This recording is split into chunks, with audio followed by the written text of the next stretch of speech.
When people think about environmental problems, they don't often think about homelessness.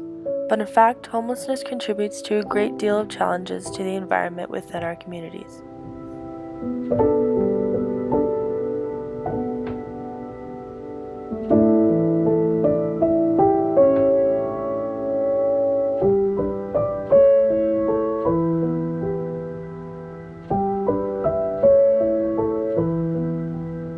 We see people standing on the corners asking for money everywhere.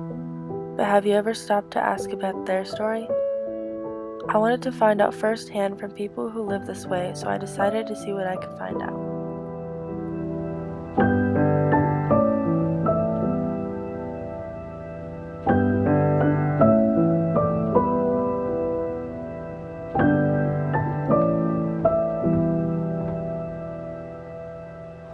What's your name? John, And how old are you? 47, and I've been doing this for just a year. And in 2015, on October 26th, I got my leg fell off. How come? But before that, because I stepped on a nail. All right, so what's your name? Brian Connor, And how old are you? 35, 35, okay. And how long have you lived here in Federal Way? 4 years, 4 years. Where were you before that? Tacoma. In Tacoma. Okay. And can you tell us about your story? Like, why are you here and where you are in life? I'm at a point in my life where I feel with the opportunities I have in front of me, I am at the moment.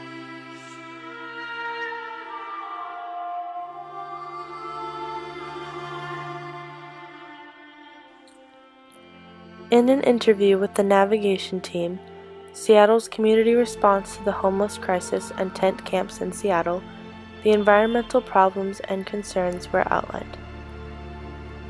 The camps, estimated at about 400 citywide, are Seattle's most visible evidence of poverty and of the city's inability to address the homelessness crisis declared by then Mayor Ed Murray more than 2 years ago. They range from a few tents on a street corner to sprawling camps with at least 54 people as of late October. According to the Seattle Times, homelessness in Washington state increased 7.3% this year alone.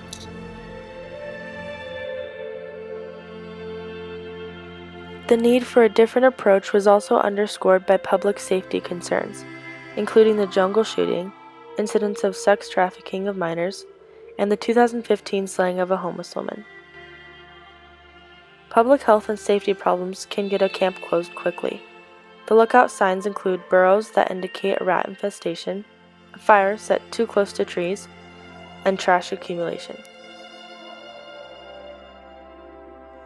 Team members who go in to clean out homeless camps are told to wear boots or protective shoe inserts in case they step on a hypodermic needle, an object regularly found strewn in the camps. Some camp residents take care to use their buckets to dispose of their waste, but not everyone does, so stomping through human feces is commonplace. In some corners of camp, the smell permeates the air. The vast majority of people who are chronically homeless are those who struggle with addiction, or who suffer from mental illness.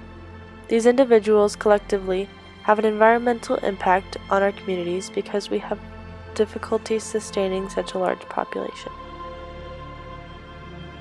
According to both people I interviewed, there are many support systems in place as well as shelters, health services, community organizations, and even designated funds that are specifically purposed for the homeless. Both John and Brian confirmed that they believe in God, and if they needed help, they can get it. Housing is in high demand, and with the limited number of dwellings available, thousands more are moving into the area. Some homeless view jail or rehab as good working solutions. They admit that their addictions are what keep them from being productive, contributing members of our society. The real solution and need is for these people to get the long-term help they require and become free of their addictions or mental illness.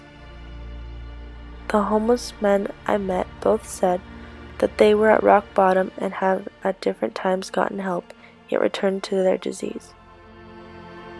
They said that they were so weak they couldn't help themselves. I believe that if we could clean up our streets and remove the sources and substitutes of their addictions, John, Brian, and others like them would have a fighting chance, and so would our environment. I asked Brian what his call to action would be for kids like us, and here's what he said. Just do your best to make the right decision, and if you do make the wrong decision, it's best to fix it right away or not wait, because the longer you wait, the harder it's going to fix. It's harder. Yeah, really.